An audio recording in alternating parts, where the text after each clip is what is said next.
Hi everybody, it's Mikey. We've all been super busy the last couple of weeks, so we haven't been able to record a new episode of Podiots. So enjoy this little highlights reel edited together by the wonderful Tom Gallen, and we will resume normal programming next fortnight. Thank you very much. Kiss kiss. 3, 2, 1, go! Oh shit, sorry, I totally zoned out there. Michael was just listening to numbers. 3, 2, 1, go! Sick. For some reason in my head that was you starting the podcast and not, just syncing it. So That would be weird, wouldn't it? Just 3, 2. You must have been thinking, hey, he's never done this before. I wonder where this is going. I was literally that was my exact thought process. Like, oh, this is new. God, what's he up to? Oh, okay. Oops, that was my cue. Why are you stroking it? He's settled down. He's not asleep. Oh. But I've stopped him. He's not shaking around anymore. That's good. Okay. But I've been working since last week. Yeah. Or 2 weeks ago. I've been working on training him so that essentially as soon as we open the flaps, the music will begin. Okay. How to train your Kevin. Yeah. We've got to talk about Kevin. For those of you listening just on audio, there's a video version of this podcast. Yeah, we're actually on camera. On our channel, and we've got a box here with Kevin in it. Yeah. Kevin in it. You ready? Yeah. Whoa! Oh, it stopped. Oh. Wow, he's really well really trained, well. Yeah. I'll That's start amazing. again from the beginning now. Okay. Yeah. Oh no. Okay. Okay. Should we? Yeah, we should. Yeah. Yeah. There we go. That's nice.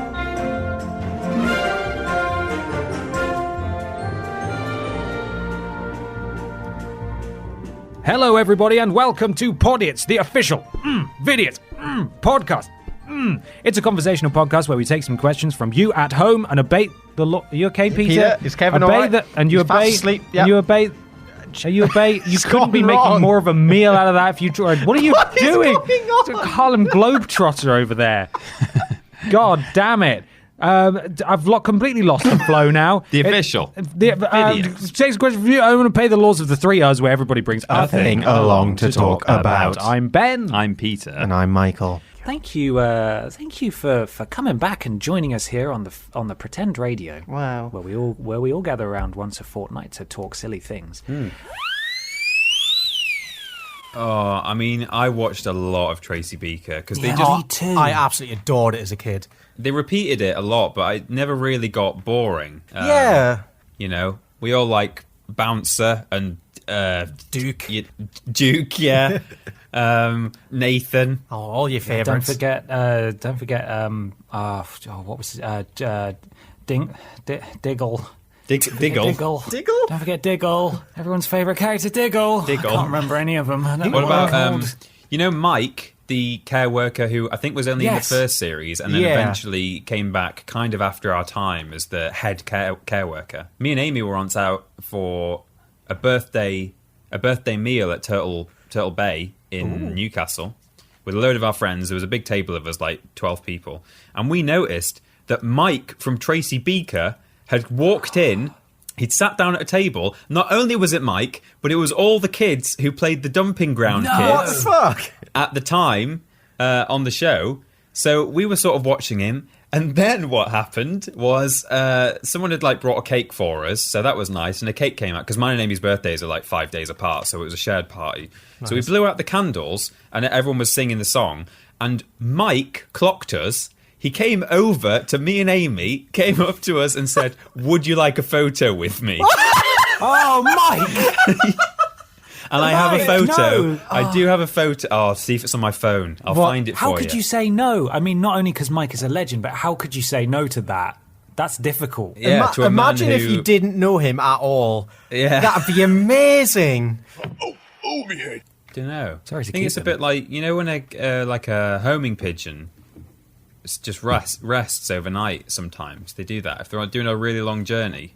You sometimes see homing pigeons just on street corners, just huddled in doorways. Have you seen that? No, I haven't. That sounds adorable. I've seen that Yeah. twice. Oh my god. Yeah, How do you know they're homing pigeons? because they have rings on them. Is that it? They're married. Yeah, yeah, they're going home to their spouse. Ridged for his pleasure, McCoy's. Oh my God! next Please, up. nobody insert a McCoy's into themselves for their Jesus. pleasure. Please, no. Depends on the flavour, I suppose. No, but I mean that's worse. They're so don't want heavily a salt and flavoured. vinegar in there. If you're going to insert a crisp inside you, at least just put like a plain salt and one. shake. No, salt and shake. Salt and shake. Yeah, No, salt no and shake before it's been Salt and shake salted. would be fine. But you don't want to put like a barbecue beef crisp inside you. I think But what about a what's it though? I think that would be okay. it would just kind of deteriorate with the moisture. It'd just be dust. But that's fine then, because no harm, no foul. If you're going to put a crisp in you, like bum wise, then maybe what's it is the one. Yeah, probably. Put it yeah. up your what's it. Oh, me head. Have I talked about the time I was told to stay behind after class for farting? No. No, but I don't think you needed to. Yeah, well, I think I'm saying it now. probably could have guessed that. Yeah, I think it was in RE. The teacher was Mr. Waff. That is no joke. Mr. Whiff. No. Yeah. Waff. That sounds like another slur. Yeah. Oh God. Waff. You waff. God. Oh, it does actually, God. And yeah, I farted and disrupted the class for 5 minutes, and I had to explain myself afterwards to him. How Does did he you not know explain how it? it works? Considering his name, Waff, you think you would be an Yeah. expert in the matter. How do you spell waff? Waft. Waugh. Oh, wow. That's a fancy one. That's an English one. Waff. Waff. He was a reverend as well, actually, so he's Reverend Waff. Reverend Waff. Actually, Reverend Ian Waff, Reverend I Waff. So yeah, Oh, no. there's layers upon layers. Oh, me head. You can. And we would like to thank Blue Yeti. Blue Yeti, the provider of great microphones. If Michael and I sound extra good, it's because we're using a Blue Yeti. Oh and if my Peter God. doesn't, it's because he's not. I'm using a blue waffle, which is not as good. Oh Jesus Christ! Sounds all muffled and horrible. Yeah, it's a bit, Is it? bit Hang muffy. on, wasn't your RE teacher in? Was that Blue Waffle? Was Reverend that him? I Waffle. Yeah.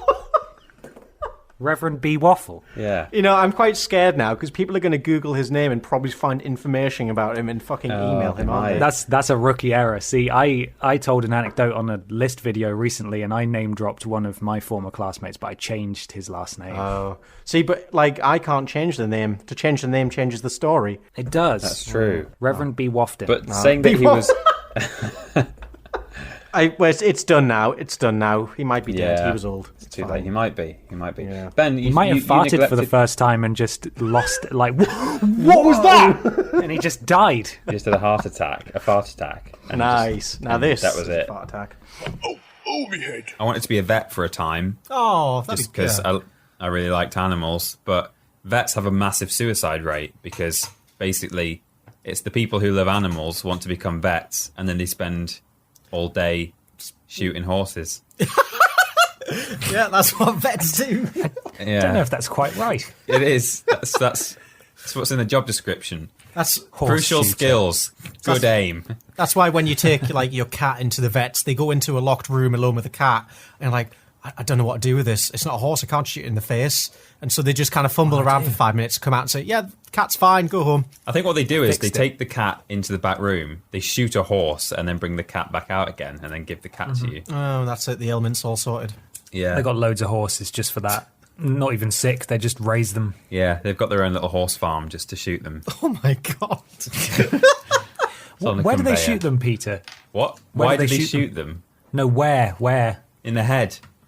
Just in the head every time. Yeah. God. In the Because I back thought room. if you could shoot it like in the leg or something, you could get way more Oh yeah. out of a horse. Mileage you know? would be a lot better. Well, that's the point, though, is that when a horse breaks a leg, did you know this? You can't cast or like you can't do anything to a horse's leg to help them mend a broken bone. So they get pneumonia for some reason and they die basically. Oh god. As a general rule, I'm sure like occasionally some of them pull through, but as a general rule, if a horse breaks a leg, it gets like an injection. They put it out of its misery because you just can't deal with a broken leg. I'm just imagining They shoot it. at like a horse Oh, they race shoot it, track. yeah. A horse falls over, it's in pain. They bring up like the little curtain, and then you just hear a gunshot. Just the loudest gun. That's literally what they used to do. Oh That's my not even god. at like old before they started in. I guess they inject them now. They must do, but like not so long ago, they used to bring the curtain up and then just shoot it.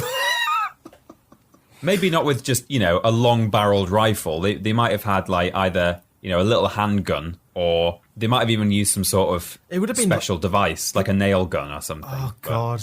That'd be like Yeah, a great puppet shadow show, wouldn't it? Oh, It's halftime entertainment. Yeah. Oh, jeez. Wikipedia says it's called the horse cannon. Oh, my God. No, it's not. It's not, Michael. It's not. It's okay. Damn it. Come on. They used to wheel out the horse cannon in the 19th century, and then they would take the horses out with that. You could take 2 or 3 out in a go. Nice. Just line them up. Poof. So, in answer to your question, I briefly wanted to be an archaeologist digging up horse bones, and then I decided I wanted to kill the horses instead for a time. Oh, you wanted to be the one putting the bones in the floor for other people to find. So, And Make it work. now I edit videos together of horses being killed constantly. It's a good thing you didn't chase your dream, to be honest. I don't often say that to people, Peter, but I think you should stay in your lane. Yeah. We did do that prove it where, it was a piece of cake. Which prove it was that? did Oh, that. yes, you're right. Piece of cake where I had to run horses off a cliff, remember? Yeah. I do remember that, yeah. My It mother was contentious. not pleased with that one. Oh. She was like, oh, Peter, we went to so much counselling as a We child. thought we were over this. Yeah, she was disappointed. Still trying to murder those horses? Yeah. Ben. It's okay, Mum, they're not real. They're not real. Or are they? They're real in Peter's head, though, and that's the worrying thing. You know how they got it so realistic? At Rockstar North, they've just got they got access to the same horse farm that vets do. Yeah. Every single time you kill a horse, they kill one. In real life. Rockstar North. It's true. Great. That's a true thing. Oh, me head. I mean, if I was you, Peter, it would be interesting to see what the world looks like from down there.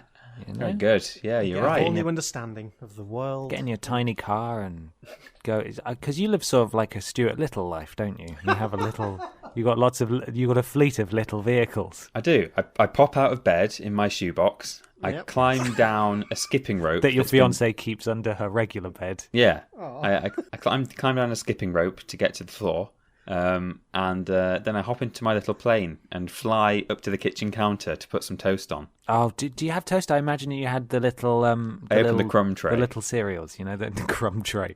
What's the crunchy salad bread called? Croutons. Croutons? Yeah, you have Croutons, croutons yeah. inside the bread. Salad, cruncher salad bread. I have a single slice of crouton and a drop of butter on it. Delicious. I've got here a copy of August the 24th, 2019, the Daily Star. Boo! Yeah, let's all boo first. Let's get that out of the way. I don't normally buy the Star, but it was at the recommendation of about a dozen people on Twitter. Oh, my God. You can stop now, everybody. Yeah. Thank Did you you know so much, Dave but you Benson can Phillips stop. is wrestling this weekend? No. No way. So people were trying to draw our attention to the front cover of the Daily Star. I've brought it because it's very relevant to Vidiots. Are you ready? Michelle Telly sex surprise, page 7. Woo! Tell me about Michelle. Yes. Oh, she did a sex on the telly. No, she didn't. Was Jaggers there? Probably. Saying it was the low light of his career. No, I jest. That is the bit where they try and sell you on the sex. But the main headline, they're at it again. Psycho Seagull mugs TV legend, then dumps No. on his car when he fights back. No! And there is a photo of said TV legend. It is none other than Dave Benson Phillips. Oh my God. The Portal Goblin. Yeah, the Portal Goblin. Beloved of course. Portal Goblin. So Jerry We Lawton. tried to leave you out of it, Dave. But you leave just me out of it. keep getting involved. You can't say no to opportunities like this. Children's telly star Dave Benson Phillips has revealed a thieving psycho seagull threw up and showered his car with poo in a deliberate act of revenge. Wow. Is what it says. I will now turn to page 11 So for this details. This is a personal vendetta with the seagull and Dave. It sounds that way. I've read the full story, and there is apparently an act of revenge here. What did Dave do? Yeah, what did Dave do? Cheated on And his can wife. we all please agree that we're going to avoid the obvious getting your own back jokes? Yeah. Because I'm sure there are plenty in the article. I don't know if there are any in the article, but there are certainly a lot on Twitter. But Gull attacked, then crapped on my car is the headline inside the paper. They've put an asterisk in the word crapped because it's a real bad word. Oh, yeah. This is all just headlines. Now underneath that it says, Kid star loses fight with Beast. Beast. Wow. Beast. It kidnaps dogs, to be fair. Yeah, but to be fair, seagulls are close to beast ranking now. True. Right, now we get to the actual prose. There's not much of it, to be honest. Children's TV star Dave Benson Phillips has told how a psycho seagull threw up and pooped on his car in revenge after he tried to scare it off during a live show. The CBBC presenter, it doesn't say ex-CBBC presenter. Does he still do? What does he... I mean, I know he begs for stuff online, but is he on TV at all anymore? I don't think so. I don't know, right? There's got to be something that he's up to. I think Jerry Lawton is just misinformed. I don't think he's a current presenter. He's got an hourly slot on like Freeview Channel 672. You'll find out what he's doing right now. In this, the CBBC presenter first clashed with the bird when it tried to steal his sandwich before an outdoor gig. Oh, Dave! My God. He probably did a show for that sandwich. Just taken away from him. Yeah. Dave managed to frighten the gull away, but it returned to swoop menacingly over the crowd during his show at a man-made town centre kids' beach. We have one of those in Newcastle. Oh, we do. So apparently he knows it's the same seagull. I don't know how he knows this, but it's swooping menacingly. As he was packing his gear away at the end, the seagull flew in and projectile vomited over his motor at the sand pit in Worthing, West Sussex. The vile beast then did a poo on the car's roof. Dave, 54, who hosted children's game show Get Your Own Back, tweeted, "When performing my music set at the Worthing sandpit, a pesky seagull tried to steal my sandwich. My car's been hit. Oh no! My Volvo's been hit. I scared it away, but it remained at sandpit, annoying everyone. When packing my stuff away, the same seagull vomited and shat on my car," he put. Fucking hell. Are seagulls capable of revenge? So how does he know it was the... Okay, a lot of questions. Yeah. A lot of questions, a lot of concerns raised here. How does he know it's the same seagull to begin with? Maybe had like a distinct explain that in marking, the Daily Star? like an anchor tattoo on its chest or maybe. something. That's a good question. I don't know. It had a dog's foot in its mouth. Every time it just had dog's feet. Yeah. So one fan replied, "They are the only creatures who have truly mastered it. Revenge." Right. Dave was unavailable for comment last night, can you believe? He had something on. God, the seagull took him out. Yeah. But a pal, not even his agent or a spokesman, Big love to Dave Benson Phillips. but a pal said the attack had left him livid, adding, "The gull made a right mess." Oh, poor Dave. He never gets a break. He finally gets a bit of stage time. He's got his sandwich. He's all ready to go. And then a seagull just comes and literally shits all over it. And vomits on his car. What else can the seagull take from him? His dignity's gone. His sandwich was all he had left. Oh, me head. I mean, together we've already paid like the equivalent of a meal for Dave. So I feel like we've done our bit. Yeah. We didn't leave him out of it in the end. But, I mean, he keeps doing shit like this. So Whose fault is it really? What are we meant to do? I'm just slowly sort of scrolling through Google Images. Oh, God, that and last one's copying and pasting photos of Dave Benson Phillips into our chat. Ben has been posting every Google image result of Dave Benson Phillips while we've been reading that story, and it's been amusingly distracting. I've tried not to giggle. There's all sorts of weird shit here. It's just... Which one's your favourite? There's the one with the fidget spinner. That's really weird. That's a good one. Rad. There's a very squashed one. I think that's my favourite. I wonder what the My text favourite is says. the "Don't fuck with Dave Benson Phillips" tank top. That's apparently available for sale. Yes. But the last one just has him lifting his shirt and showing the Dave belly Phillips. Oh, no. Yeah, Dave's everyone. belly Phillips. Dave's belly, Phillips. It's now canon that Dave Benson's stomach is called Phillips. Sorry. I just tried to reverse image search the last image of Dave pulling his top up, and Google's suggested search was senior citizen. Oh no, Dave. Dave's only in his mid-50s. Oh God, poor man, bless him. Yeah. What else can the seagull take from him? His dignity's gone. His sandwich was all he had left. Poor man. Is he wearing a thong? Sorry. No, in I that think belly picture. that's just a fold, I think. In which No, there's like a fabric that goes up over his hip. no, that's a fold. That's a fold. Are you sure? Yeah, he's not wearing a thong. We need to stop. We need to put it down. Should I just tweet that right now so people can just go and find it later on? You can do, yeah. That's just, but I think it's a fold. It's because Phillips is a large belly. Right, that's what it's called. Otherwise, it'd be a flathead, wouldn't it? Yeah, I really want to know what tweet that real quick. that from tiny Vidiots. squashed image says, but there's no larger version of it. There are no large pictures of Dave Benson Phillips. They're all about 300 They're all pixels just wide. tiny. They're like 240 by 180. They're all tiny pictures. Oh, Dave, we tried to leave you out of it. We did, but then you made headline news. You've just got to stop doing this shit, Dave. Stop getting hand, foot, and mouth. Stop. Dave, stop contracting hilarious diseases, Dave. Oh, he's getting vomited on, getting pooed on, getting sandwiches stolen. It's really, poor man. We promise we'll try and leave you out of it in future, but God. Just stop. You must have known that this was a bad one for your PR, right?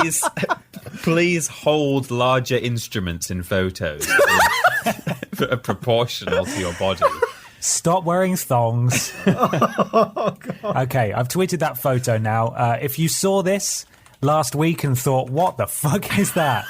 Then there's your context. He's tweeting it with no context. It's just the photo. Let's see. We got a reply. Nobody needed or wanted this.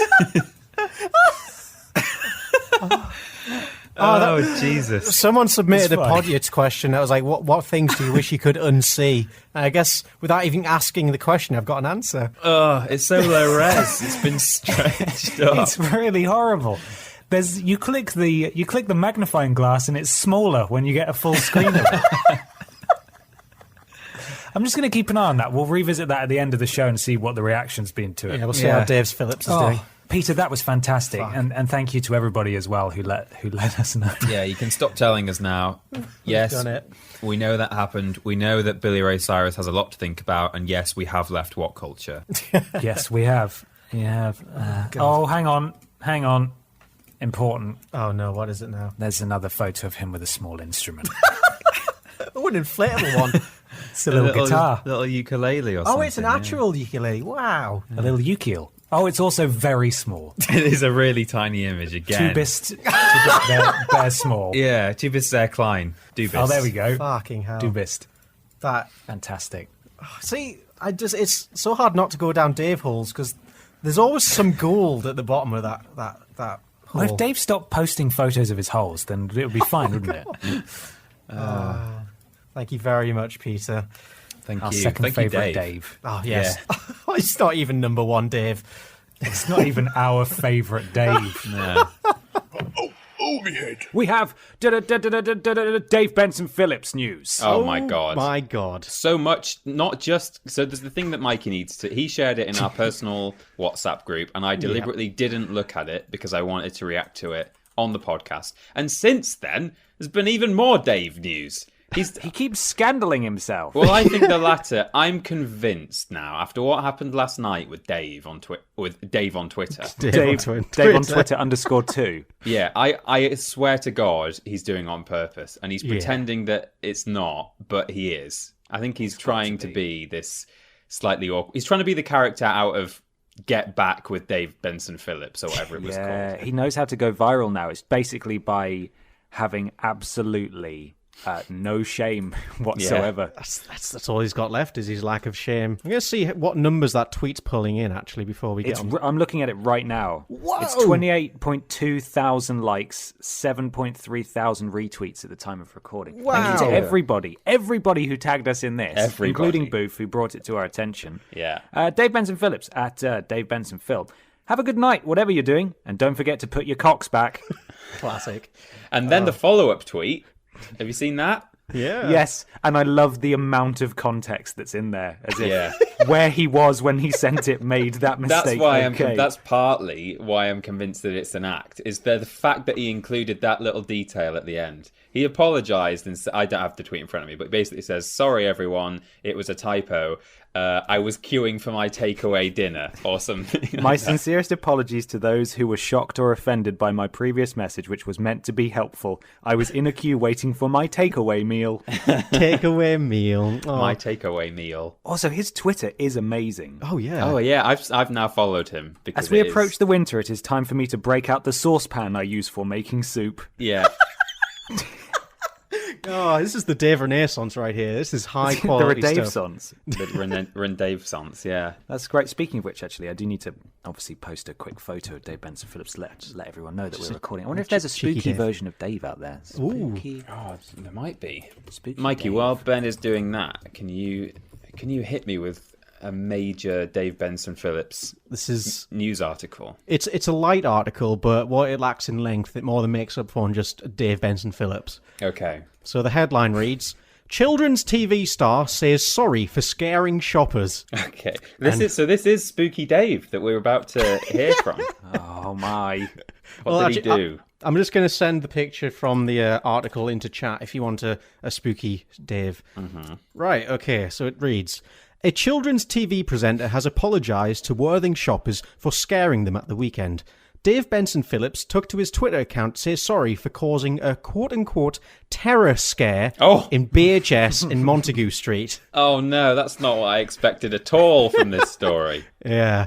The former CBBC star of Get Your Own Back tweeted, "My apologies to the shoppers and staff at BHS Worthing for my son's balloon dog going bang in the store. We are all very jumpy at the mo." Fans of the star, however, found humour in the tweet and were quick to respond, saying gunge him, and I'm sure they'll get their own back. So Dave Benson Phillips' his son caused a bomb scare in a BHS. God. Because his balloon popped. His dog balloon popped. That's the entire article. It's not a big one, but my God, imagine just Dave in that shopping centre innocently walking around and then bang. His son just his Dave bomb son Phillips. Very good. explodes. We can't escape Dave, can we? He's just a fixture now. There's really not that many scary pictures of Dave, is there? Like, not even a Halloween costume. No, well, he is a children's entertainer. Telling so- people to put their cocks back, so yeah. Yeah. Causing terror scares. Dave, what are you doing? We've spoken about this, Dave. We'll leave you out of it when you stop doing things for us to be involved with. Yeah. Oh, me head. Oh, I've got the Dave Benson Phillips photo lined up, so I'm just going to tweet that. Oh my God. Right. I don't know how now. comfortable I am with this new tradition. I feel like You think? when he thrusts himself into, the news by doing another silly thing, that's his own lookout. But when it's up to us and we're deliberately choosing not to leave him out of it, yeah, I feel sort of responsible. By the sheer existence of these photos, I think that is, Dave Benson Phillips thrusting himself back into it. So really, for him to be left out of it, he has to leave the internet. All traces must be removed before we will stop. Yes. I do have, following on from what Peter mentioned last week about thinking he was probably self-aware in terms of the stuff he was doing, I'm faced with something of a dilemma, Benson Phillips, which is his daughter. Oh. And I agree with Peter. I think it's getting pretty transparent that a lot of his Twitter game is big fat fakiness, and I don't like it. I like the intentional nonsense, the unintentional nonsense, I should say. What's it got to do with his daughter? No, I just was joking because it sounds like a name. Dilemma Benson Phillips. Oh, I see. I understand. Yeah? Are we okay? What's happening? There was 2 failed recordings before this one. Just things went wrong. Give us a minute. We'll get Things are weird in here. The point I'm trying to get to is that I don't know if we should so much leave Dave out of it because he's a very easy target. Yeah. Or if we should leave him out of it because he's manufacturing his own scandals for the sake of going viral, which I don't think is as fun as someone accidentally tweeting about setting their cocks back. It's far less funny if he's thought, that'll be funny, I'll do that. And he's done it, and it's done well. On the other hand, though, if he is clearly trying to get social media attention, then that's almost... Does that undo the request to leave him out of it? Because he's sort of implicitly saying, please don't leave me out of it. Please make me... Part of it. Bring me into it. Yeah. Well, yeah, I suppose so. Like, I feel like the real leaving him out of it now would be to ignore his cries for attention. Yeah. Because he's gone. Our boy's gone viral with a couple of tweets recently, and now I feel like he's not ours anymore, and it's not as fun. He's not ours. Yeah, I He's feel not like ours that. anymore. Everyone else has rediscovered him, and yeah, We're I not agree. getting any of the credit. I don't know if you're familiar with the Hunger Games, but at the very least, I'm sure you're familiar with the concept, where there are at least in this game that we're doing right now, which is called the Vidiots Games. There are 12 districts, and each district offers 2 tributes. So there are 24 people in this Hunger Games, and it's last person standing wins. And it's because it's about like food or something, right? When they win food. They've had to go to For Burger their King district or something. Yeah, I don't know. It's weird. So I've seen the first film. I haven't seen any of the other ones. I don't really know what's going on, but I could just about follow along with this. So I'm sure you will be able to too. Mm-hmm. Would you like to know who the participants are from each district? Oh, yes, Hit me. please. From District 1. And I'm assuming this sort of means that they will kind of maybe work together on some occasions because they're from the same district. From District 1, you have Peter Austin and Rules Boss. Oh, what a combo. Oh my God, From- how am I supposed to work with him? From District 2 is Ben Potter and Richard Mychinko. Oh, you've got a good one there. Oh, you gave just a bit. I gave myself the good boy. Yeah. Now, I took screenshots of all of these, by the way, all of these different days. I just simulated it all in one go. Mm-hmm. And I know who wins, but I did my best to avoid looking at the details. Okay. So this is an adventure for me too. And so I'll finish running through these people. District 3 is Michael Johnson and Kevin. Yes. Oh. Oh, but that's not good. You'll hear us coming from a mile away. You will, yeah. You have to keep them quiet. But the loudest boys. But he's probably the two got loudest people, yeah. Kevin's But just Kevin's sat there probably eating got all dogs. kinds of attachments, like Swiss Army Yeah, knife, Swiss Army Kev. blades, Yeah. and stuff. Yeah, okay. District 4, we've got Dave on Twitter and Jeff. Oh, nice. Oh, okay, yeah, District 5, Billy Ray Walrus and Miley Walrus, Oh, that's of cute. course. fair enough. District 6, Milo and Bobby Babalooni, podcast legends. God, yes. District 7, fellow podcast legends, Meatface and Uncle Fatty. No, Uncle Fatty will eat meat face. Oh, God! I didn't even think of Oh, that. this is terrible.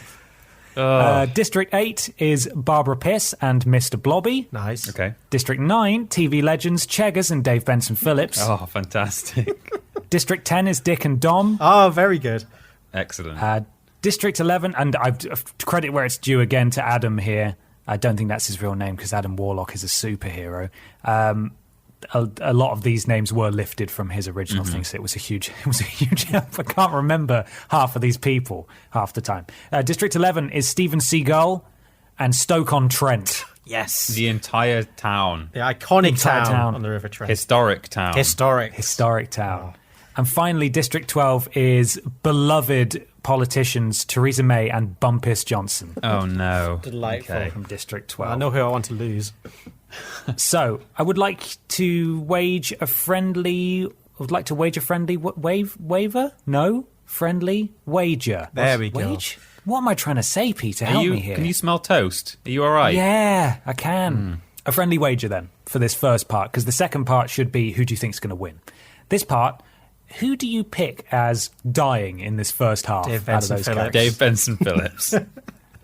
I hope the cards play out that way. I'm going to go Milo, actually. We'll get... Yeah. As you asked that question, I glanced down at my desk and just saw him looking back at me with his tiny saxophone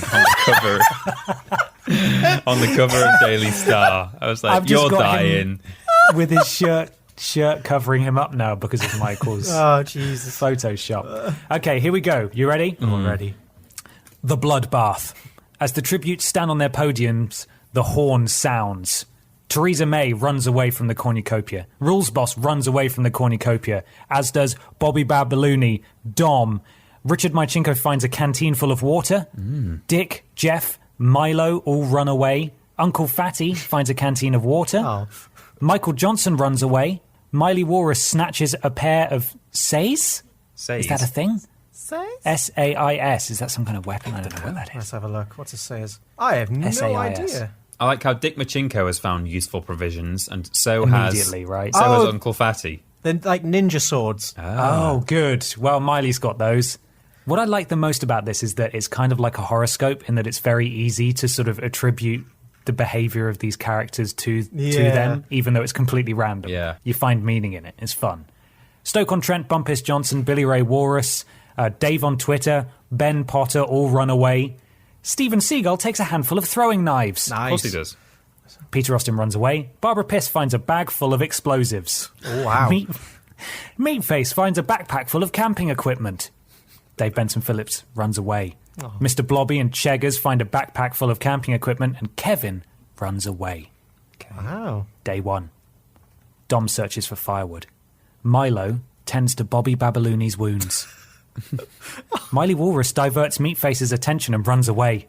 Michael Johnson and Richard Mychinko split up to search for resources. A new team up there. Wow. Oh, I'm doing all right. Stoke-on-Trent runs away from Ben Potter. Dave on Twitter discovers a river. Billy Ray Walrus and Dick from Dick and Dom threaten a double suicide. Wow. It fails, and they die. Do they? Apparently, that's what it says. Wow, that's Billy a dramatic Ray opening. and Billy Ray And and Dick from Richard Dick and Dom. McCourt. Oh, that's a sad loss. They've died. Rules Boss dies of dysentery. Of course. No, my teammate. Mr. Blobby and Jeff hunt for other tributes. Dave Benson Phillips picks flowers. Oh, he's having a nice time. Cheggers stabs Uncle Fatty with a tree branch. No, that's just... No, he's just recovered. We He's just a fellow found him. fellow jungle resident. What are you doing? It's pretty horrible. Peter Austin thinks about home. That's true. Constantly. I'm just waiting for the Dave Benson Phillips car gets shot on by a seagull. He's Steven picking Seagal. flowers. He's living his best life. Theresa May kills Kevin with a hatchet. Nice. Stephen Seagal dies from an infection. Rip. Barbara Piss receives medical supplies from an unknown sponsor. And Bumpus Johnson collects fruit from a tree. Fallen Tributes 1. 6 cannon shots can be heard in the distance. Today we've lost Billy Ray Walrus, Dick, Rules Boss, Uncle Fatty, Kevin, and Stephen Seagal. Jesus, they're dropping like flies. They are. Rest in peace, Fatty. Here is the current active players. Just sending them to you now. You can see the deceased there. Oh my We've god. got in the running. God, quite a lot of died. Vidiots. Yeah, we lost a lot. We lost a lot of good men and women. All women. Vidiots Games Night 1. Richard Mychinko receives medical supplies from an unknown sponsor. Mr. Blobby climbs a tree to rest. Dom climbs a tree to rest. That'd be amazing to see. Cheggers starts a fire. Jeff receives clean water from an unknown sponsor. Meatface destroys Michael Johnson's supplies while he is asleep. That motherfucker. Barbara Piss and Peter Austin run into each other and decide to truce for the night. Hell yeah, Babs. Stoke-on-Trent tends to her wounds. That's right, Stoke-on-Trent is a woman. Good. Yes. Miley Walrus and Bumpus Johnson talk about the tribute still alive. Blah. I'm just gossiping. Theresa May poisons Bobby Babalooni's drink. Wow. She drinks it and dies. Oh, Bobby. Theresa May, how could you? Milo fends Ben Potter, Dave on Twitter, and Dave Benson Phillips away from his fire. We now move on to day 2. Milo's got purge experience. I think he's going to be... Yeah. Milo's a strong contender, I think. Barbara Piss severely injures Stoke-on-Trent and leaves her to die. Oh my God. Jesus. Peter Austin discovers a cave. Oh. This might be my favourite one so far, just because of the sheer amount of people involved. Cheggers, Michael Johnson, Jeff, Bumpus Johnson, and Dave Benson Phillips track down and kill Mr. Blobby. Oh my God. Jesus. Like a hit squad. Why Blobby? What did he do? Was he still in I his don't know. tree? He climbed the wrong tree, I think. Oh, I guess, yeah. Dave on Twitter searches for a water source. Milo stabs Theresa May while her back is turned. Yeah, come on. Good. I don't think she's dead yet, though. Oh, shit. Ben Potter explores the area. Oh. Meatface receives clean water from an unknown sponsor. Richard Mychinko receives an explosive from an unknown sponsor. Who are these sponsors? Miley Walrus steals from Dom while he isn't looking. Wow. Here are the fallen tributes for today. Bobby Babalooni, Stoke-on-Trent, Mr. Blobby, Theresa May! Yes! Excellent. She's gone. Vidiots Games Night 2. Dom screams for help. Barbara Piss fends Dave Benson Phillips, Milo, and Michael Johnson away from her fire. Oh, God. Cheggers passes out from exhaustion. Not Cheggers. Jeff receives medical supplies from an unknown sponsor. God. Richard Mychinko tends to Bumpus Johnson's wounds. Miley Walrus receives fresh food from an unknown sponsor. Who is this Peter unknown Austin. sponsor? I don't know. They're doing a lot, though, aren't they? They are. This is keeping everyone afloat. Peter Austin starts a fire. Dave on Twitter, Meatface, and Ben Potter discuss the games and what might happen in the morning.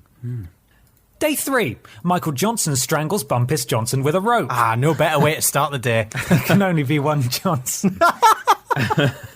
Give me your Prime Minister's jacket. I love my Prime Minister.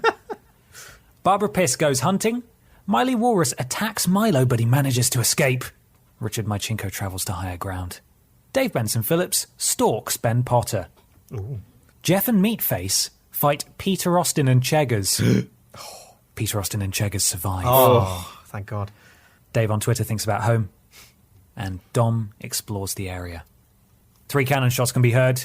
Today we lost Bumpus Johnson, Jeff, and Meatface. Oh, what a loss. Those who remain standing are Peter Austin with 2 kills. Yes. Ben Potter and Richard Mychinko. Michael Jackson.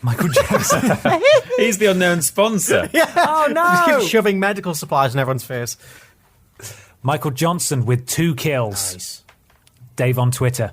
Miley Walrus. Milo with 1 kill. Disappointment. Barbara Piss with 1 kill. The only district with both members are alive. Cheggers with 4 kills. Whoa. Dave Benson Phillips with 1 kill. And the last person alive from District 10 is Dom. Oh, he's dickless. So Dave Benson Phillips still alive. It's been the DBP episode today, hasn't It it? really has. I'm so sorry, Dave, if you're listening. Why have you kept listening Can we this just far? call this one Just Leave Me Out of It? Yeah, we have to. Yeah. Night 3. Richard Mychinko, Dave Benson Phillips, Barbara Piss, and Milo track down and kill Dave on Twitter. No, the bastards. The Tux. Dave is dead. The Tooks. They've taken me life. Dom receives fresh food from an unknown sponsor. Michael Johnson goes to sleep. Cheggers stays awake all night. Thinking about the lives he's slaughtered in the trials so far. Thinking about the lives time he he's did taken. Naked Jungle. The worst career move of his life. Miley Walrus kills Ben Potter with his own weapon. Oh my God. I'm dead, which means I'm gone. I can't even read this anymore. Shit. Oh. Oh, well, we'll never know Rip. who survived. That's it. It's the end of everything. That's it. Anyway, that was my thing. Good. We'll never know what happens next. Peter Austin thinks about winning. All the time. It's the end of night 3. The feast. The cornucopia is replenished with food, supplies, weapons, and memoirs from the tributes' families. Dom decides not to go to the feast. Miley Walrus, Barbara Piss, and Richard Mychinko get into a fight. Richard Mychinko triumphantly kills them both. Wow. Richard with a double kill there. Peter Austin decides not to go to the feast. Milo bashes Cheggers' head in with a mace. Nice. Now that's the Milo we wanted to see. Michael Johnson stabs Dave Benson Phillips in the back with a trident. Oh my God, Dave, I'm so sorry. Oh no! My back's been hit. Milo, we're on day 4 now. Milo forces Peter Austin to kill Richard Mychinko or Michael Johnson. Oh no. Oh no. Peter Austin decides to kill Michael Johnson. You mother! Why? Why? Mikey, there can be only one. So I win out of the Vidiots. Yeah, well done. Yeah, you're the last Vidiot standing currently. Wow. Maybe that's why I did it. Yeah. Dom searches for a water source. Here are the fallen tributes for day 4. 7 horse cannon shots can be heard in the distance. Dave on Twitter, Ben Potter, Miley Walrus, Barbara Piss, Cheggers, Dave Benson Phillips, and Michael Johnson. Heroes, the lot of them. The last villains standing are Peter Austin with 3 kills, Dick Mychinko with 3 kills, Milo with 3 kills, Oh my God. and Dom, who is still alive.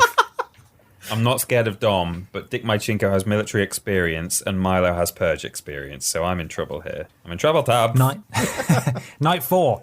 Milo sees a fire but stays hidden. Dom thinks about home. Dick The bungalow. Mychinko,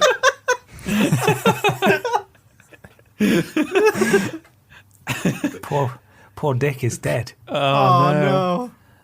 But the other Dick, Demo Dick, Dick Mychinko, is unable to convince Peter Austin to not kill him. Oh my God, no way. So you got Demo Dick to beg for his life and you killed him. That's right. Nice. That asshole's still twitching. I hope you quoted his own words at him as you killed him. That's right, nighty-night. Day 5. Milo tries to sleep through the entire day. Same. Peter Austin thinks about home. Dom injures himself. How is he still alive? He's done nothing. He slipped on homemade creamy don't know. muck. Arena event. Whoa. A cloud of poisonous smoke starts to fill the arena. Dom survives. No. Peter Austin and Milo agree to die in the cloud together. Oh. Has Dom won? But Peter Austin pushes Milo in without warning. Really? What? You killed Milo. Oh You my betrayed God. Milo. What It's a me turn. and Dom. Oh, no, Peter, don't do it. You can't kill him. I think Two Dom's going horse to win. cannon I'm shots. convinced there's going to be a come from behind victory. 2 horse cannon shots can be heard in the distance. Dick Mychinko and Milo are today's fallen tributes. Wow. As we go into the final evening, the last 2 left alive are Peter Austin with 5 kills and Dom, who's there. Who's thinking about the bungalow? Night 5. Dom cannot handle the circumstances and commits suicide. The winner is Peter Austin from District 1! Yay! To be fair, I think that's the best ending we could have had. I wouldn't want Peter to kill him. Oh my God! Dom I've couldn't literally take it. never laughed while saying committing suicide before, and I do apologise if that was in poor taste, but I hope the context makes it make sense. Oh, Yeah. my God. That's... There are places you can go if you need some help, but in this context, Absolutely. that was somewhat amusing. That was amazing. God, what a good ending. Yeah. Yeah. And we should point out that the one that was run on Twitter, Mikey won it. Yeah. Mikey won the one on Twitter, so you can go check that out if you want. Here are the final placements. Would you like to hear where everybody finished? Yes. I didn't do very well. Peter Austin, winner, 5 kills. Dom, 2nd place. Milo, 3rd place, 3 kills. Dick Mychinko, 4th place, 3 kills. Michael Johnson, 5th place, 3 kills. Dave Benson Phillips, 6th place, 2 kills. Cheggers, 3rd place, 4 kills. Barbara Piss. Hang on, it says 3rd. There's a lot of people in 3rd place. This is confusing. Oh. Oh, is it let done me- by kill count rather than by... No, it's actually not. That actually makes 0 fucking Is it sense. just the Maybe you order get- they died in? Don't think so. Maybe you get points for how long you survived and also points for... No, I think Kills. it's the order in which they died. You've been reading them in the order that they died, but Oh. you suddenly got to Oh, yeah. Barbara Piss or whoever it was, and now it's saying 3rd place for her. Oh, Jesus. It's weird. That is a mess. I'm not entirely sure what that is. But anyway, Peter Austin is the winner. That's all that matters. You did it. Wow. You did it, man. What are you going to do, Well- Peter? Now you've won. I'm going to eat all the bodies. I don't think that's how it works. I think you get your freedom. No, that's why it's called the Hunger Games, isn't it? Oh, no, you're right. You eat all of the fallen tributes. Well, you would know. You won. Yeah, delicious. Congratulations, Peter. Thanks. King of the Vidiots games. I don't know how I feel about what I've got today. Right. I've been laughing a lot at it, but I think that makes me a terrible person. Okay. So you've probably heard of this recent news story about Gizmo the Chihuahua who was stolen by a seagull. Yeah, I have. Have you got any news? I've got related news. I've got updates. I've got some investigation. I've gone all out on this one. Oh my god. Fantastic. I'm in. So for everybody who hasn't heard of this breaking news story, here's the rundown. The little dog called Gizmo was out playing in the garden when a seagull swooped down and grabbed Gizmo by the scruff of his neck.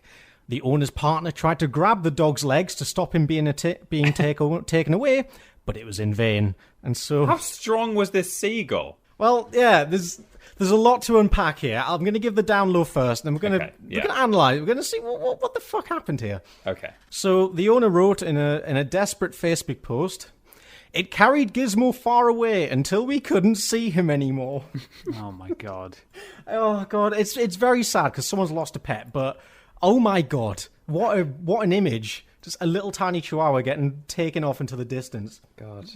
She went on to say, I have no idea if he was dropped or where he is now. Please, please, please, if anyone finds a chihuahua, he's mine. A seagull has took him from my garden. God. So yeah, when I first heard this, I was like, oh, surely that's bullshit. That's got to be a lie. Yeah. Made up by like maybe the boyfriend to cover up losing the dog or something. But like this story persisted through every news website, like Twitter, Facebook, everyone was talking about it. So I thought, okay, maybe there's some truth to it, because this is a big lie to keep on going. Has the seagull given a candid sit-down interview yet? That's it. We need to hear from the seagull. I want to hear all sides of the story. Making a dog napper coming to Netflix. The seagull wished to remain anonymous. This is an actor seagull who's talking on behalf of the seagull. With like a weird filtered voice. Yeah. I was actually given the wrong kind of dog. Oh, God. So yeah, surely a seagull can't possibly snatch a dog, can it? Turns out it's possible. Oh, God. Oh, my God. Ornithologist Peter Rock told the Today programme on BBC Radio 4 seagulls were capable of picking up small animals. If you have a very tiny little dog, I suggest you don't let it run around in your back garden. It may well become a meal. God. Jesus, what do the seagulls do to it? Can they just distend their beaks or something? How would they eat that? I don't even want to think about the gruesome details, to be honest. I like to think it just flew it off somewhere and kept it as a pet. That's what happened, I don't think they eat it whole, Ben. I think what they would do to it, if they were going to eat it, is take bites out of it. But how? They don't have knives and forks. You could eat the soft bits, could eat its eyes. Let's get back to Gizmo the Chihuahua. This was a headline that went up yesterday. Leg found in search for Chihuahua. Oh, snatched. Christ. So Natalie Williams, 29, found the leg on a roof popular with seagulls in Totnes, Devon. Yeah, she faced the devil in the eyes and retrieved the potential leg of a Chihuahua. So sadly, there's no concrete end to the story. They're doing DNA testing on the leg right now to see if it did actually come from the dog. But well, how do they know what the dog's DNA is? What are they going to do? Oh yeah, I guess. Oh, there'll be some kind of hair or something in the flat. Oh, true. In Yeah. the house. Or they could. I guess they could just see if it's from a Chihuahua. Then that would at least narrow it down. There's been a spree of Chihuahua thefts in the area. I hope this seagull gets prosecuted. Yeah, we need to find it, hunt it down. Everybody, if you're in the Devon area, keep an eye out for a seagull with a Chihuahua in its beaks. Justice for Gizmo. Justice for Gizmo. God, that's crazy. I wish I had a proper ending for that, but I like the suspense of a leg was found. Yeah. I mean, there's not much suspense. I doubt he escaped. There's not a lot of dogs' 3 legs legs lying around in the southwest. I don't think. That's true. Oh God. But there's still 3 more out there somewhere. And they all line up to the corner of an X, and in the middle is where you'll find the rest of the dog. Oh God. Oh, me head. On a similar tangent, as a kid, we lost one of our parrots when I was like a little kid, and I was like distraught over it. And then just like the day after, my uncle came round, and my parents were talking about it, and he just candidly said, don't worry, the seagulls have probably killed it by now. Oh God. It's like, thanks, uncle.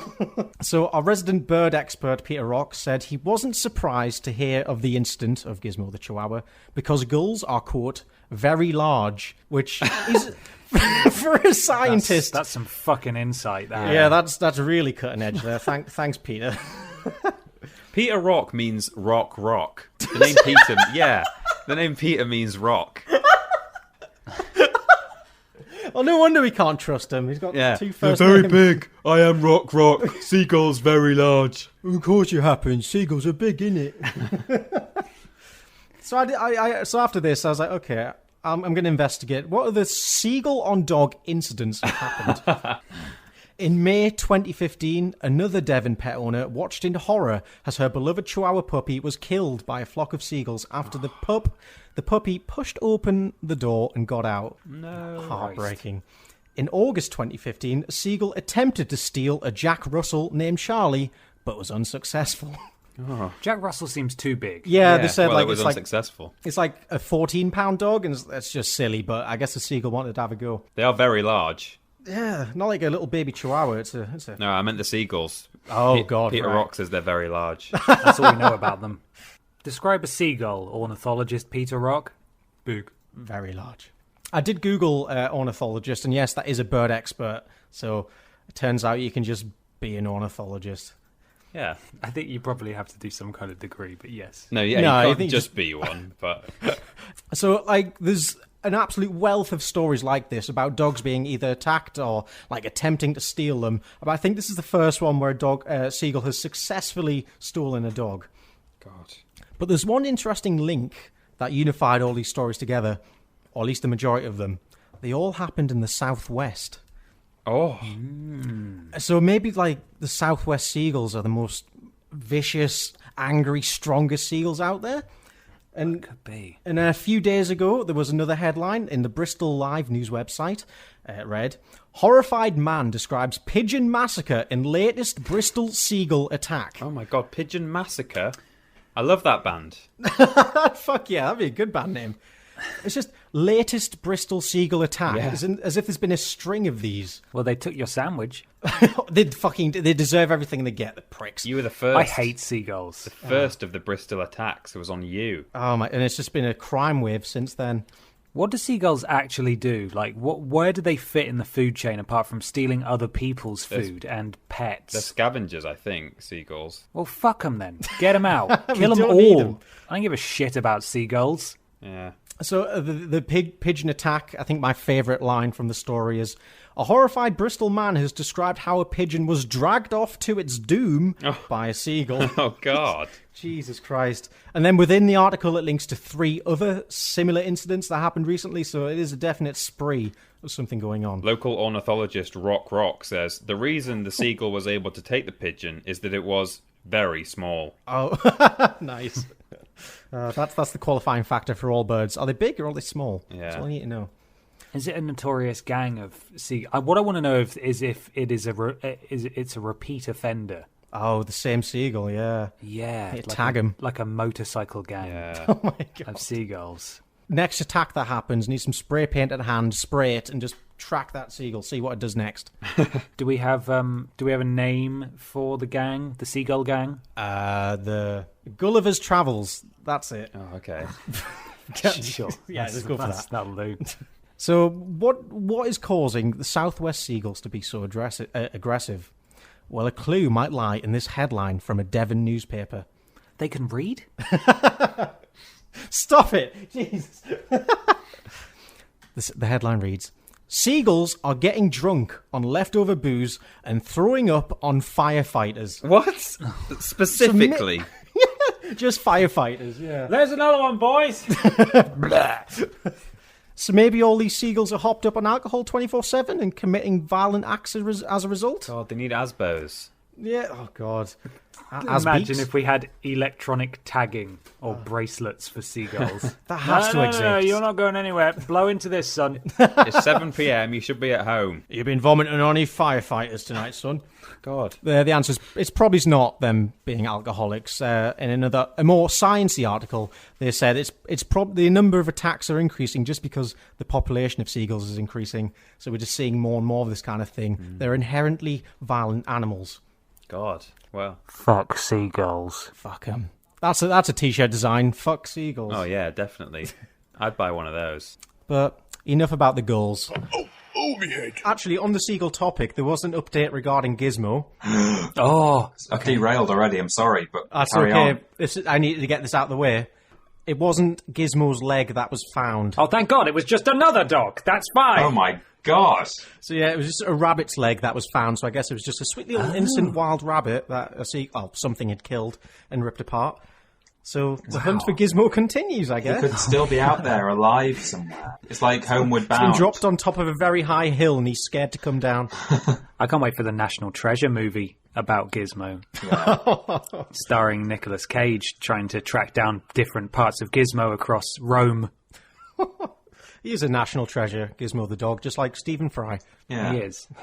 I hope Stephen Fry doesn't end up with a leg on a roof somewhere. That would be horrible. Stephen Fry, stolen by Seagull.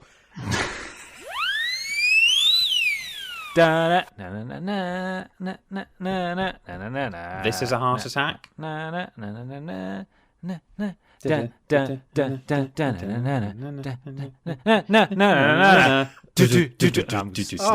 Art Attack. Feel free to keep going quietly in the background, though. Art Attack is a British children's television series revolving around art, currently hosted by Lloyd Warby on Disney Junior and originally airing on CITV, hosted by friend of Vidiots, Neil Buchanan, Neil from Buchanan. 1990 to 2007. So what was that, sorry? Did you say 2007? I did. I got completely thrown by what I thought I heard as I was speaking. What did you say? I said Neil Buchanan. Okay, right. 2007's really thrown me. 2007. Right. That's how the cool kids are saying it these Yeah. days. What's going down this, Sebi? It's not my fault you guys aren't following the popular culture. The original series aired on CITV between the 15th of June 1990 and the 26th of May 2007 and was presented by one of its creators, Neil Buchanan. What was it, Peter? Buchanan. Buchanan. Neil Buchanan throughout. Buchanan also wrote and produced the series and came up with a majority of the creative ideas. Oh, that's good. I didn't know that. Silly feet. A new series launched on Disney Junior, UK and Ireland, on the 6th of June 2011 and was presented by Yasser Aluwalia, I think. Okay. Buchanan.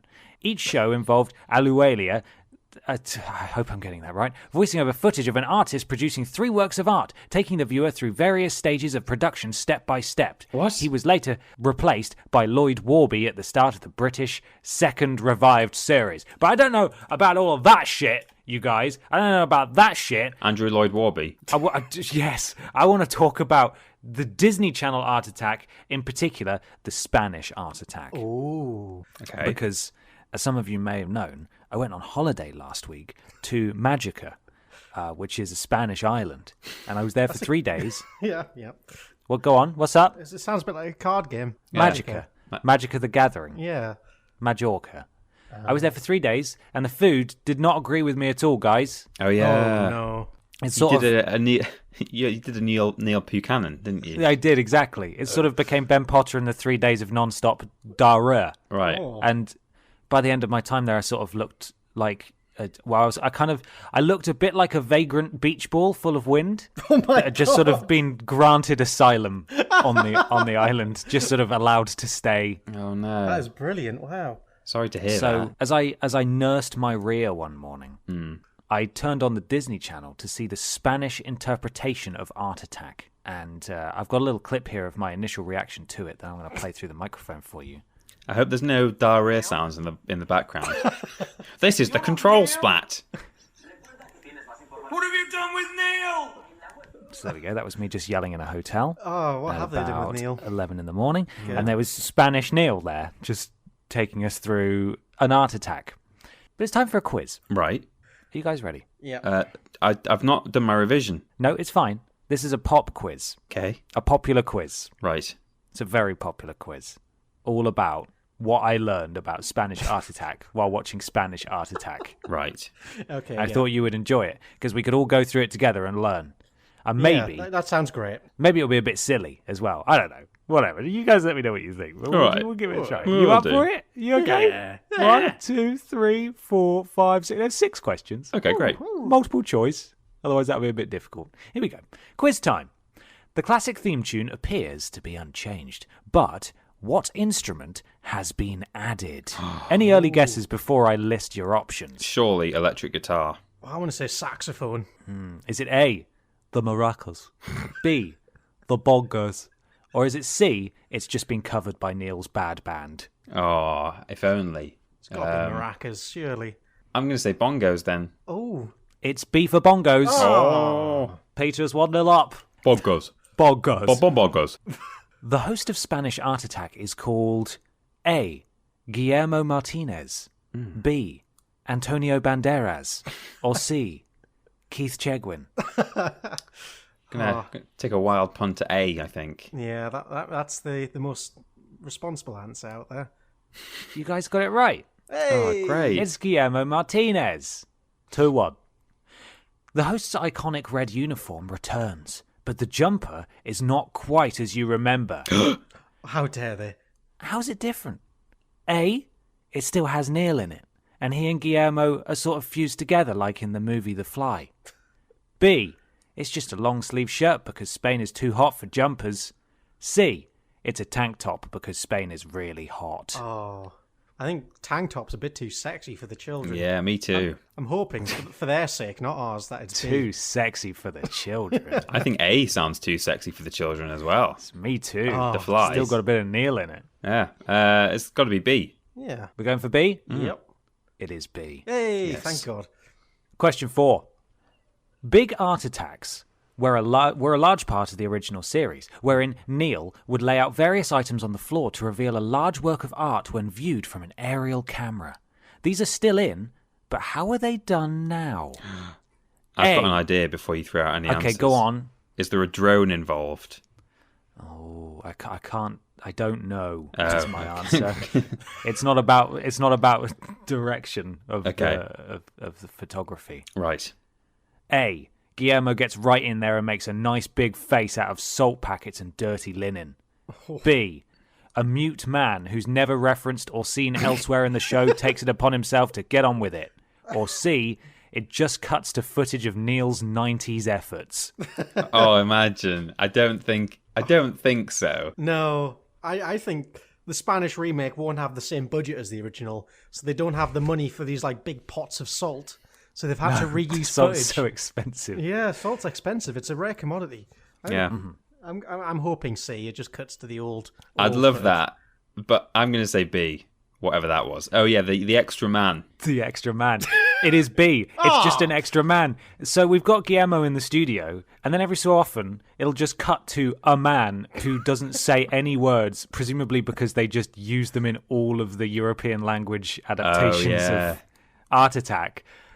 We called him Noel because he wasn't quite. He looked a bit like Neil, but not quite like Neil. Noel Buchanan. And he used to just sort of he used to just like completely. He kind of mimed and like massively overacted as he was gathering his bric-a-brac to build his big art attacks. And I watched a couple of episodes, and he was in both of them and never referenced at all. And he never spoke. Here's the man. He enters. No one says anything. I've got a question for you, Ben. Yes. It might be one that you're about to ask, but is there a Spanish version of The Head? Question 5.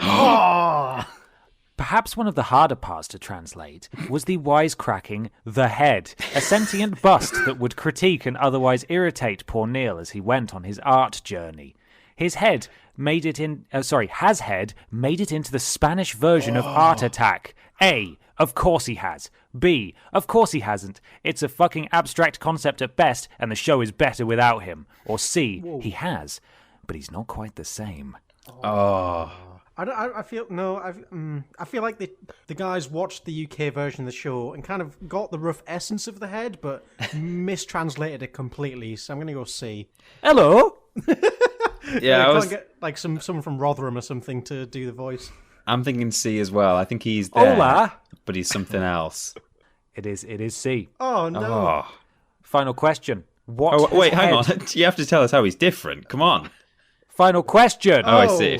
What has head been replaced with on Spanish Art Attack? A wisecracking pineapple. B, a wisecracking palm tree. C, it's just Neil again. He does it for the love of the sport. Oh, God. So it's got to be either a pineapple or a palm tree, surely. But which could it be? I think it's easy to put a pair of sunglasses on a pineapple. But I guess a palm tree as well, they could work as well. You create a mechanism to make it flap its mouth. Oh, I'm going to go pineapple. Pineapple seems cheaper. I was going to say, I think it would be harder to articulate a mouth in a... How do you put a face on it? Well, I guess it could be quite a broad... I'll say the palm tree, so we're different. Oh, Peter takes it. It's What? B. It's a wisecracking palm tree. No So way. I didn't even think it would be. Head used to be on a plinth, just in the corner of a room. Yeah. The palm tree, they have to just completely cut away to it because it's on its own set. And it's this massive, well, compared to what it's on, it's this huge palm tree on a little island with water all around it. And it's just got a mouth in the middle and the whole thing just sort of goes, rah, rah, rah, rah, rah. Oh. And that's the equivalent of head on Spanish Art Attack. Oh, hello. Jesus. Hola. Hola. Me gusta el gato. Well, I don't know much Spanish, but I did learn a lot of Spanish from that. by which I mean one phrase, because they say it a lot. And I think Neil used to say it a lot as well. You know how it'd always go, and now we do this, and now we do this. Right. So I learned ahora, which means and now in Spanish. Because there we even go. Guillermo had to say that all the time. Well, Neil used to, when he was finished, he would look down the lens and go, try it yourself.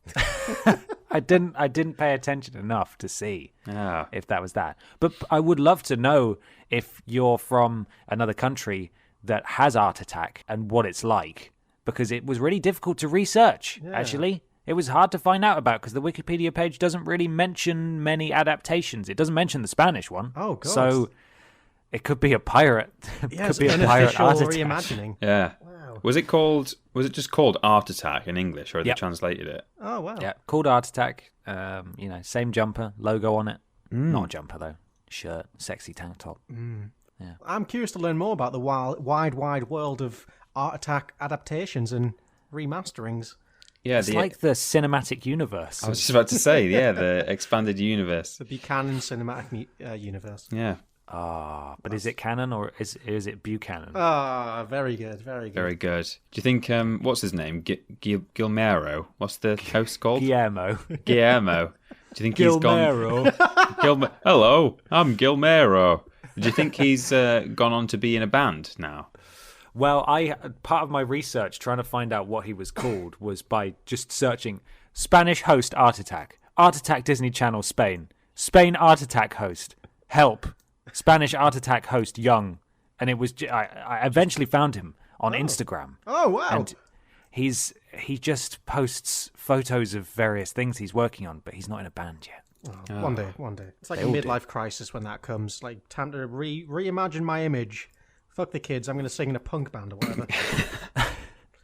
I've never listened to Neil's music. Actually, neither have I. No. How have you gone this far without listening to any of it? It's fun to take the mick out of it, though, isn't it? Yeah. Just because you imagine it's shit. Yeah. When it becomes real, it loses its fun. I wonder if he does autographs and stuff. Like if he, some people don't acknowledge their old work, and they're sort of like, no, I'm here. If you've come to my concert, I want you to listen to my music, and I want you to give me a photo of myself dressed in my band gear. I don't want you to walk over to me with a picture from the 1980s when I had a mullet and a red jumper on. Fuck yeah. I'd be interested to know whether he owns it or not. Play your old stuff, Neil. Make a big Art Attack. Ladies and gentlemen, I come to you tonight with two simple words. Two words that will transform your perception of history forever. Big plop. God, that's like my little trigger. Like, that just sets me off. It's got you, hasn't it? Mikey really likes that one. Oh, I'm a big fan of the big plop. But no. Oh, let me compose myself. The two words. Fart proudly. Oh, okay. Is this the new bonfire night? Yeah, fart proudly night. Proud plops. No, this is not a grassroots movement that I'm spearheading. This is in fact the name of an essay written by politician, inventor, scientist, founding father, Benjamin Franklin. No. Discoverer of electricity. And essay writer of farts. Okay. So that's right, the man who helped draft the Declaration of Independence also wrote an essay about farting. Fart Proudly, also called A Letter to the Royal Academy About Farting, and To the Royal Academy of Farting. Was there a Royal Academy of Farting? I think that was his own little jokey title that he threw in there. So they did call it farts back then. I guess like farts are eternal. God. Yeah, I wouldn't have thought. Oh, actually, yeah, I never even thought about that. Wow. What's the history of the word fart? Let's. Are you pulling it up? Verb. Emit wind from the anus. The farting chat is a bit much for me, guys. Oh, it's delightful. Does it have, there's like a date? When was... Oh, okay, I've got it already, actually. Because there was just... People also ask, why is fart called fart? And when you click on it, it says, why do we fart? 10 facts about flatulence. And it immediately says, in the byline, I don't even have to go to the article. Yes. The word fart comes from the Old English word fiorton, which means to break wind. Fiortum. God. Wow. Fiorton. That's not as slick as fart, is it? I'm glad we evolved. Oh, we did great. Sorry, everyone. I've just fiorted. He's some sort of windbreaker. Oh. My favourite Zelda game, that one. Oh, good. Okay, I'll try and rattle through this. No, please take your time. I guess there's going to be certain points where we're going to want to stop. I'm letting you know now because it's bloody good. Okay. Fart Proudly was an essay written by Franklin circa 1781. It was composed in response to a call for scientific papers from the Royal Academy of Brussels. Franklin believed that the various academic societies in Europe were increasingly pretentious and concerned with the impractical. So this is a bit of like, I guess, satire? Satire, yeah. I was going to say the Royal Society of Brussels is a fart joke in and of itself. Yeah, it's just waiting to happen, isn't it? Nice, amazing.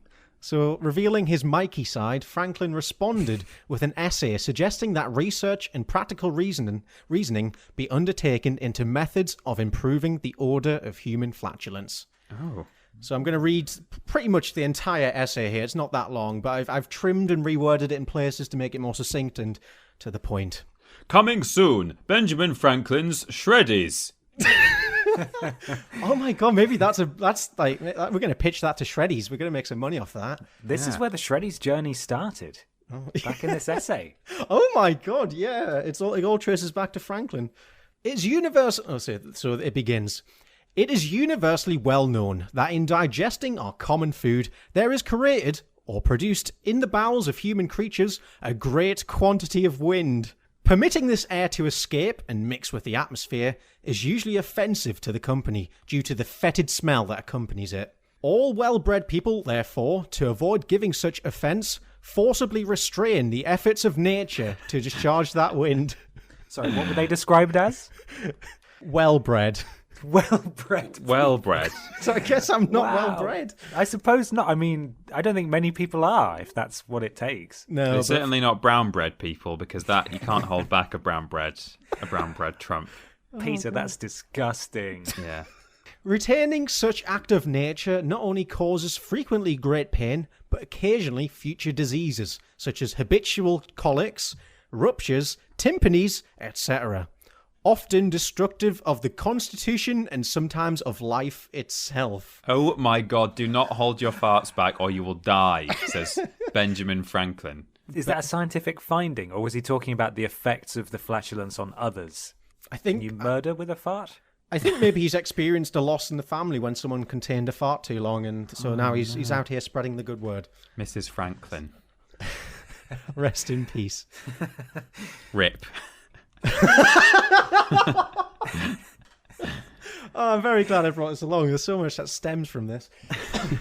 We've just been waiting for this for how many episodes now? Yeah. 41? It's all been 41. Episode 4. Oh, I should have done episode 40. It would have been episode 40. Oh, for God's sake. Oh, was that the Shreddies episode? Yeah, it was, I think. Oh, we should rename it. Were it not for the odiously offensive smell accompanying such escapes, polite people would probably be under no more restraint in discharging such wind and company than they are in spitting or in blowing their noses. Delicious. My prize question, therefore, should be to discover some drug, wholesome and not disagreeable, to be mixed with our common food or sources, that shall render the natural discharges of wind from our bodies not only inoffensive, but agreeable as perfumes. What on earth? I cannot imagine what they would consider a solution in the 18th century. Well, I guess perfumes, eau de toilette. There we go. Nice. We already have some knowledge of means capable of varying that smell. He that dines on stale flesh, especially with much addition of onions, shall be able to afford a stink that no company can tolerate, while he that has lived for some time on vegetables only shall have that breath so pure as to be insensible to the most delicate of noses. Well, that's not true. Yeah, that's total bullshit, Ben. Mr. Ben Franklin. What? What did I... Not you, sorry, the other Ben. Right. Vegetables are really bad for farts, apparently. Yeah, well, my vegetarian farts were bad, and then it was round two with the vegan farts. It never ends. Yeah. And if he can manage so as to avoid the report, he may anywhere give vent to his griefs unnoticed. There's so many good words for farting here. Give vent to his grief. So is that? Yeah. Oh god, it's so good. You could have read that line to me out of context and told me it was from a reading at someone's wake. Yeah. And it would have fit perfectly. Why is he being, if I may quote the children, why is he being so extra with his fart essay? I think I'll try and summarize it at the end. I think I kind of understand what he was getting at here, but the full effect expands. Who knows but that a little powder of quicklime, or some other thing equivalent, taken in our food. Note, quicklime was once used to sanitize and kill odors. So he's suggesting here that we put quicklime in something to help the farts not smell. I'm pretty sure that is really not a good idea. I think quicklime is not good at all for you. We don't do that anymore for a good reason. Have you not put links on your spaghetti bolognese before? Oh, A little bit of Africa? Oh yeah, give it a bit of spice. That's nice. Quicklime causes severe irritation when inhaled or placed in contact with moist skin or eyes. Well, that's why I keep my skin nice and dry. Or perhaps a glass of lime water drink at dinner may have the same effect on the air produced in and issuing from our bowels. This is worth the experiment. A few stems of asparagus eaten shall give our urine a disagreeable odour, and a pill of turpentine, no bigger than a pea, will give it the pleasing smell of violets. And why should it be thought more impossible in nature to find means of making a perfume of our wind than of our water? So he's saying there, if we can change the smell of our piss, why can't we do it with our farts? Just calm down, Ben. You're crazy. Sorry. Yeah. I keep sort of just looking at the wall briefly and not tuning out, but sort of starting to daydream about farts. And then you bring me right back into it. Fuck. What comfort can science give to a man who has whirlwinds in his bowels? Can scientific discoveries such as Newton's mutual attraction of the particles of matter be compared with the ease and comfort every man living might feel 7 times a day by discharging freely the wind from his bowels? Especially if it be converted into a perfume. So he's saying, if we can make farting more comfortable and pleasurable for everyone, that's of vast scientific importance. Yeah. Surely such a liberty of expressing one's sentiments... Oh, there's a pun there. Surely such a liberty of expressing one's sentiments... Very good, Benjamin Franklin. Goodness. And pleasing one another is of infinitely more importance to human happiness than that liberty of the press, or abusing one another. Sorry. Which the English are so ready to fight and die for. Oh. In short, this invention, if completed, would be, as Bacon expresses it, bringing philosophy home to men's business and bosoms. We're entering the last sentence here. Okay. And I cannot but conclude that your wealth of previous work altogether is scarcely worth a farthing, but he spelt it farting with a dash. For God's sake. So it ends Why on a did fart he pun. spend so much time on this joke document? It's amazing. It's so well crafted. Like the puns and jokes in here, like 300 years later, still fucking hitting, and I'm a fan. The fact that it was written by actual Ben Franklin is insane. That's a good find there, Mikey. Very much. I'm really proud of that, because I think I was just scrolling through Wikipedia and I saw the name of it. Oh, that sounds funny. I'll click on that. I like farts. And I saw Benjamin Franklin. I was like, holy shit! And yep, it's verified. It's an actual letter he wrote. And it's published in some collective works of Benjamin Franklin, so it's official. God. Wow, what a trip. Thank you. No, thank you. No, thank you. No, thank you. Thank you. Shut up. Thank you. Thank you. Boys, our planet is dying. Oh The no! ice caps are melting. Emissions are too high. And perhaps most surprisingly, we're all just farting and producing too much methane. Some more than others. Yeah. Thanks, Pierre. But what can you do to reduce your carbon footprint? Eat less meat? Walk everywhere? Holiday in your garden? No, says I. For gentlemen, I believe we should tackle this problem at its source. Now, Mikey's mentioned this company on the podcast before. Oh, no. And some of you may know them as well. They're called Shreddies.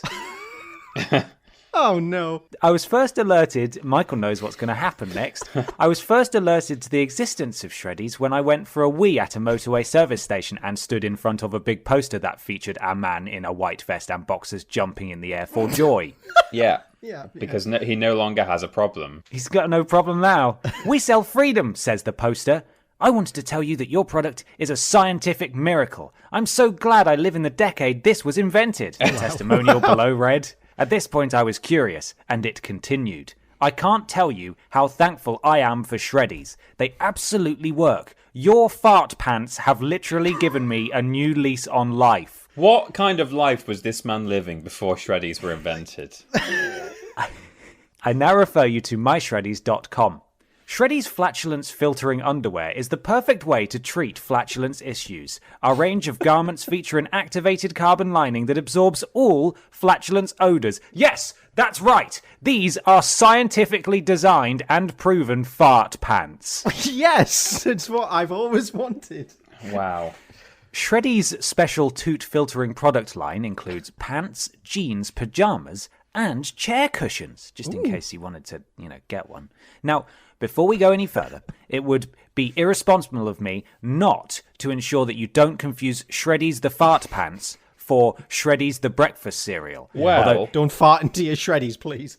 it is entirely possible that they're also knitted by nanas Yes. and keep farts locked up until lunch. well, that's the thing, is that Shreddies, the cereal, is a little sort of crosshatch shape. I think if you built a sort of net of Shreddies cereal, enough of them, and lined your pants with them, I think they would have a very similar effect. Yeah, I guess eventually they just get caught in all the little holes and have nowhere to escape. But Ben, I hear you ask, how will this solve global warming? Well, I'm glad you asked, because we just so happen to work very closely with one of the leading contributors to looming fiery Earth death. Yeah, who could that be? You're correct. Michael, the farting was a bit much for me. Johnson's unbridled flatulence must be curved. And now we know how. Hello there. My name's Ben Potter, and I'm the editor for UK-based comedy podcast Podiots. Each show consists of the three hosts bringing one thing to discuss, and given that one of the hosts, Michael, happens to be notoriously flatulent, I thought we might be able to work together on helping to fix this. Oh, God. 22 minutes later, I got a reply. And now I'm going to turn the floor over to Michael Johnson. So, can you hear that? Oh, for God's sake. In my hands, I have a package addressed to me, and oh boy, I wonder what it could be. I'm gonna...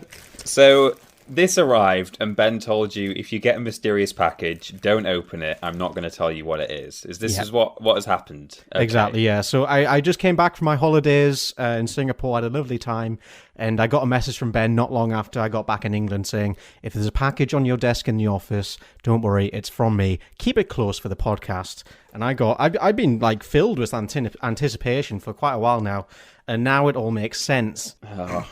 So this is like Christmas morning. I'm gonna open it up. I'm gonna see what goodies. So I'm first of all, before I look at the insides of the package, I can't believe you didn't just pay for this. You went to the PR department and got a free set. Am I correct? Yeah, I think my email continues. Now, I don't know what your policy is on promotional pants. And they just said, yeah, where do you want them sent? So... Wow. Well, I'm looking... Wow, okay, so the white... Do we have a referral link, or... Nope. That's a shame, actually. We should have done that. I think we need a follow-up from Michael next week. Yeah, but, I'll wear them for a week and see what Or possibly Claudia. Yeah, maybe... We'll share them. Yeah. Well, I meant she can tell us, how it's gone. Mm-hmm. So I'm looking at the little invoice inside, and it looks like they've sent me a men's hipster gift box. Oh! And there's a little white box in here which says Podiots written on it in biro. Great. Okay, wow. Okay, so in the box there's another box. Speaking of global warming, here's excess packaging. On the box, it's got a picture of a man in glasses with a bow tie and just the words, fart with confidence. I've been doing that for years. Okay, I'm gonna read the back. Shreddies, flatulence filtering underwear. Shreddies, flatulence... Oh my god, this is a word twister. Flatulence filtering underwear are a proven medical solution to flatulence, whatever its cause. Shreddies underwear features a special activated... Yeah, you read this already. This is what it says there. Okay. And, on the back it says tested and recommended by ITV, CNN, Huffington Post. I guess soon we'll be on the back of there. Yeah, we'll be Oh, on yeah, it might be. All right, let's open up this bad boy. Wow, okay, so in the packaging there's a handy guide on how to use it. Okay. So Put them on, fart. The underwear must fit. The carbon back panel should be snug to the body, over the buttocks, and under the gusset. What's a gusset? There should be no gaps in the leg openings. Body posture is critical. And then it's got like 4 drawings of how to sit in your shreddies. So from to work, I've got to sit in 2 allowed ways. Amazing. And you're only allowed to wash it with soda crystals. All right, let's open this up and have a look. Okay.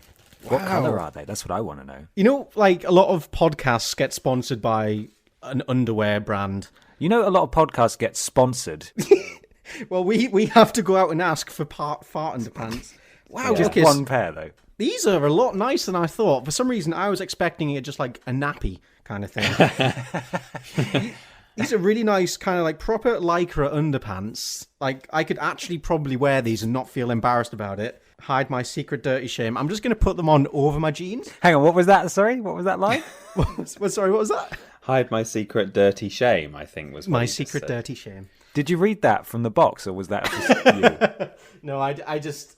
this is what we... Okay, I'm slipping them on. Okay. These are really nice. Over your his trousers. jeans. I think the instructions probably say don't wear them over your jeans, but that's okay. I do what I want. I was almost facetiously saying at the beginning, like, that I was curious, you know, how they work, if they work. But now I genuinely really want to know. I want to hear back, like, next week or next fortnight from Mikey. Okay, they don't work going over jeans. It's a very, very tough fit. But these are really nice, actually. They're a good quality underwear, and they're black, so they're not too loud, unlike my bottom. Well, we'll see. Oh, God. You got a silencer now. God, Ben, thank you for that. This is the best gift I've ever received. Don't thank me. Thank Shreddies. Thanks, Shreddies. Thanks, Shreddies. But seriously, do some extensive... I know you will, but do some extensive farting and report back. And then the farting might not be enough for people. Well, I was just going to look up the name of that commenter because she may no longer have to worry. Isabel Springer, worry not. Your The farting, your dreams have come true. it will no longer be a bit much for you. Oh God, I'm actually, this is kind of like the mythical product that I don't think anyone ever actually buys, and I've got a pair in front of me. I feel honoured.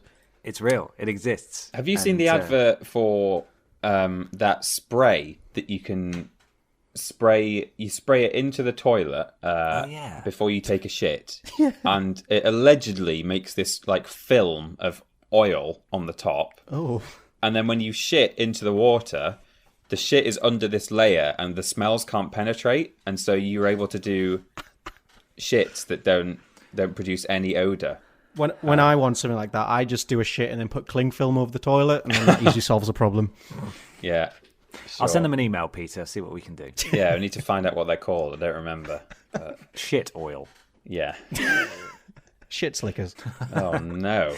Got some things here. Wait, sorry. I just continued reading the bottom of the little pamphlet in this, and the returns policy states: garments containing any hair, marks, or stains will be rejected and returned to the customer. Oh Christ. That poor returns person. Oh no, someone has to check. Oh, God. What they must have to put up with. Oh God. I wonder if at the end of the day when you take the pants off, you just get an enormous waft. Well, It's that's like- the thing, right? The instructions I was given because I was asked what size. Because Yeah. there needs to be a tight seal around the body, which sort of implies that nothing gets out. So I was wondering if maybe they just expand over the course of the day. Yeah, don't light a match. There's one way to get a big old booty. It's farting my shreddies. Wow. Wow, Michael, your ass looks great. Ah, thank you. Thanks, it's farts. It's my shit box. Yeah. Oh God. Well, there's so much for us to learn in 2 weeks' time. I can't wait to find out more. Yeah, well, I will come back with a full report. Okay, Yeah. good. Thank you, Ben. Thank you, Thank you, Ben. Shreddies. And thank you, Shreddies, our sponsor this week. Shreddies, the fart people. Yeah, Shreddies, better than Turtle Beach. Well, that's not much of a contest. Thank you so much for watching and listening, everybody. Kevin's in his box, but fortunately, I can hear the music. He just knows it's time. I can just open it from Yeah, go fetch Kevin. It's very muted at the moment. Pick him up. Oh, there there's we go. the sound.